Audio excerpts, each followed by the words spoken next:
এই যে প্রশ্ন করেছেন, এই প্রশ্নকারী বেচারা আমার এসে জোর করে প্রশ্নটা দিছেন।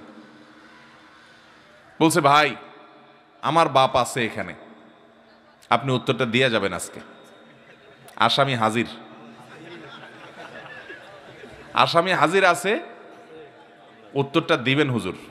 তা আমি চিন্তা করছি একটা প্রশ্ন উত্তর যদি দিত এটাই দেব। আমার বাবার টাকায় আমি প্রবাসে যাই, আমি দীর্ঘ 18 বছর প্রবাসে কাটাই। আমার 3 বোন এবং 2 ভাই, আমি পরিবারে বড় সন্তান। আমার উপার্জন অর্থের দ্বারা 3 বোনের লেখাপড়া করার এবং 1 ভাইয়ের লেখাপড়ার যাবতীয় খরচ বহন করি এবং সংসারের যাবতীয় খরচ বহন করি। এই 3 বোনের বিবাহের যাবতীয় খরচ আমি বহন করি। আমার উপার্জিত অর্থের দ্বারা সকল সম্পত্তি অর্জিত হয়। আমার অর্থের দ্বারা 50% জমি ক্রয় করা হয়। আমি বলেছিলাম ওই সম্পত্তি আমার এবং আমার বাবার নামে ক্রয় করার জন্য, কিন্তু আমার বাবা ওই সম্পত্তি আমার নামে না রেখে মার নামে এবং বাবার নামে ক্রয় করে। কিন্তু আমার দাবি ছিল আমার নামে এবং আমার বাবার নামে ক্রয় করার জন্য, কিন্তু ওই সম্পত্তি বাবা এবং মা আমাকে না দিয়ে 3 বোন এবং 1 ভাইকে দিয়েছে। এখন আমার করণীয় কি এবং আমার বাবা ও মার করণীয় কি? দেখেন, এই প্রশ্ন শত শত ফ্যামিলির, বিশেষ করে প্রবাসীদের প্রতি যে পরিমাণ জুলুম আমাদের দেশে করা হয়, শুধুমাত্র পরিবারের লোকরা জুলুম করে তা না, ওই এয়ারপোর্ট থেকে শুরু হয়। ঠিক না ঠিক? এয়ারপোর্ট থেকে শুরু হয়, মানে প্রবাসী আসছে, এর কাছ থেকে কে কিভাবে খাবলা মারে খাবে।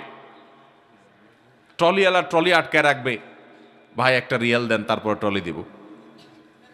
যে যেভাবে পারে সে সেভাবে, শেষ পর্যন্ত নিজের ঘরে আসা শান্তি পর্যন্ত পায় না। আমি প্রায় বলি, প্রবাসী বেচারাদের কোনো দেশ নাই।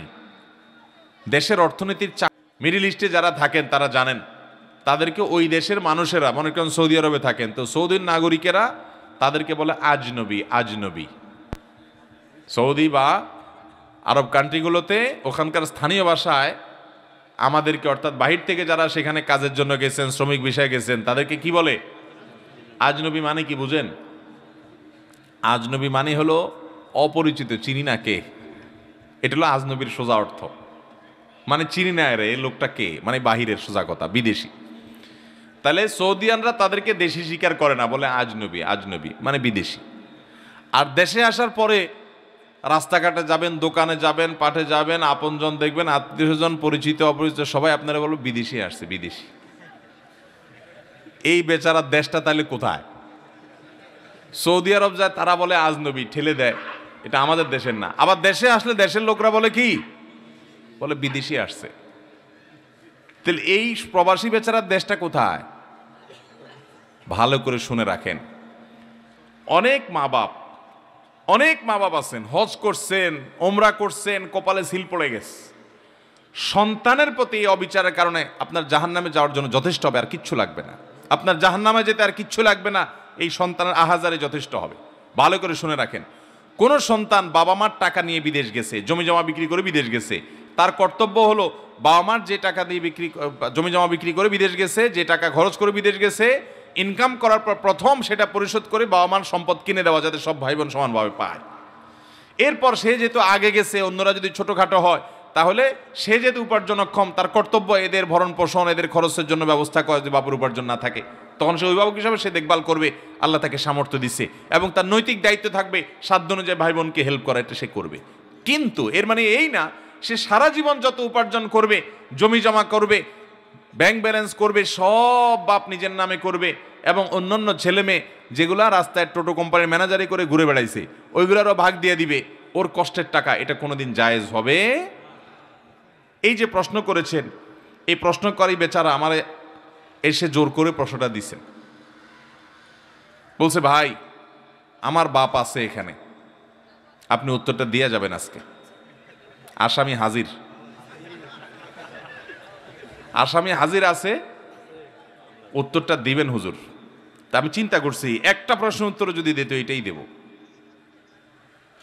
এরকম আসামি আমাদের দেশে আছে না নাই? অনেক।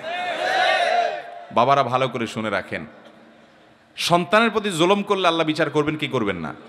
আপনি এটা মনে করিয়েন না যে আমারই তো ছেলে, তার প্রতি জুলুম করলে আবার কিসের বিচার। জি না, আল্লাহ তাআলা কোনো জুলুমের ছাড় দিবেন। অতএব আপনার সন্তান টাকা পয়সা দিয়ে আপনাকে জমি কিনতে বলছে, আপনি আপনার নিজের নামে কিনে এরপর অন্য ছেলে মেয়েদের ভাগ করে দিয়ে দিচ্ছেন, তাকে দিচ্ছেনই না তার সম্পদ। আমি এই ভাইকে বলবো, আপনি আইনি লড়াই করে যদি নেওয়ার সুযোগ থাকে, যদিও আপনার আইনি লড়াই করে নেওয়ার সুযোগ খুব একটা নাই, কারণ আপনার কোনো এভিডেন্স প্রমাণ নাই। যদি আপনার সুযোগ থাকে আপনি আপনার হক আদায় করতে পারেন, কিন্তু বাবা মার সাথে বেয়াদবি করা যাবে না, অসম্মান করা যাবে না। আপনি আপনার অধিকার অন্যায়ভাবে বঞ্চিত হলে আপনি সেটা আদায় করতে পারেন। আর যদি আপনি ছাড় দেন, আল্লাহর জন্য মাফ করে দেন বাবা মা, আল্লাহ তাআলা আপনাকে তার জন্য আজর এবং বিনিময় দান করবেন। কিন্তু বাবা মার জন্য এটা অবশ্যই গুনাহের কথা যে সন্তানের সম্পদ কীভাবে আত্মসাৎ করবেন। যারা বিদেশে যায়, আমি বহু পরিবারে দেখেছি যে বেশিরভাগ বিদেশিদের ওই বেচারা প্রবাসে থেকে তার জীবনটা শেষ হয়ে যায়, বুড়া বয়সে আসে, তার আর কিছুই থাকে না, সব ভাগযোগ করে নিয়ে যায়। তারই টাকায় ভাই বোন পড়ালেখা করে বড় মানুষের পরে ভাইকে আর চিনেও না, আছে না নাই? আবার এর উল্টাটাও মাঝে মধ্যে দেখা যায় যে ভাই বিদেশ গেছে, সে আর দেশের লোকদের চিনেও না, ভাই বোনকে চিনেও না, দিনকাল ভালো হওয়ার পরে সে নিজের ইয়ানফসি করে। এরকম স্বার্থপর ভাইও আছে। তবে বেশিরভাগ যারা সংসারের ঘানি টানে এক সময়, বোঝা টানে এক সময়, তাদের কেউ কেয়ার করে না। সেই সব ভাইদেরকে আমি বলবো, কেউ কেয়ার না করুক, আল্লাহকে খুশি করবার জন্য করবেন, তাহলে আল্লাহ আপনাকে অবশ্যই কেয়ার করবেন, বিনিময় দিবেন। এরপরে প্রশ্ন, আমি আব্দুল আউয়াল, যে কোনো নতুন কাপড় সেলাই করা বা রেডিমেড কেনার পর না ধুয়ে পরিধান করলে নামাজ পড়লে নামাজ হবে কিনা? নতুন কাপড় বাজার থেকে কিনে আনছেন, এটা পরে নামাজ পড়লে নামাজ হবে? আপনাদের কি মনে হয়, হবে নাকি হবে না? হবে না। মিশ্র অনুভূতি। যারা হবে না বলতেছেন, কারণ কি বলেন? হ্যাঁ, নাপাক থাকতে পারে। আমি জানি না এটা কিভাবে ধুইছে টুইছে, এই তো না ভাই, এটা সঠিক না। যারা উত্তর দিয়েছেন যে নতুন কাপড় ধোয়া ছাড়া নামাজ পড়া যাবে, তাদের উত্তর সঠিক। হ্যাঁ, স্বাস্থ্যগত কারণ বিবেচনা করে আপনি ধুইলেন, সেটা ভিন্ন কথা, যে মার খসখসে অথবা জীবাণু থাকতে পারে ইত্যাদি ইত্যাদি, সেটা ভিন্ন বিষয়। বাট পবিত্র অপবিত্রতা যদি প্রশ্ন তোলেন, তাহলে আমি বলবো একটা কাপড় বাজার থেকে কিনে আনছেন কিংবা সেলাই করে আনছেন দর্জির দোকান থেকে, বা রেডিমেড কিনে আনছেন, এই কাপড় পরে আপনি ডাইরেক্ট নামাজ পড়তে পারবেন। এটা ধোয়া কোনো জরুরি না, বিশেষ করে যদি ওইটাতে কোনো নাপাক দেখা না যায়। কারণ কোনো নাপাকের আলামত যদি না থাকে, গন্ধ নাই, নাপাক দেখা যায় না, তাহলে ওটা পাক। অহেতুক সন্দেহ করে খুঁতখুঁতের স্বভাবের কারণে ওটাকে নাপাক ধরা যাবে। আপনি যদি দেখেন যে হ্যাঁ নাপাক লেগে আছে, তাহলে যে জায়গা নাপাক লেগে আছে সেই জায়গা ধোবেন, ভিন্ন কথা। কিন্তু কে ধুইছে, কোত্থেকে ধুইছে, আদৌ ধুইছে কিনা, এটা পাক না নাপাক, যেহেতু নাপাকের কোনো আলামত নাই, অতএব এটাকে পাক ধরবেন। কথা কি বুঝাতে পারছি? বিধায় নতুন কাপড় অথবা সেলাই করে আনছেন দর্জি দোকান থেকে, সেই সমস্ত কাপড় চোপড় এগুলো আপনার সরাসরি পরা যাবে, নামাজ পড়া যাবে, কোনো অসুবিধা নেই। তবে ধুয়ে নিতে পারলে স্বাস্থ্যগত দিক থেকে, নানা দিক থেকে ভালো হতে পারে, সেটা ভিন্ন বিষয়।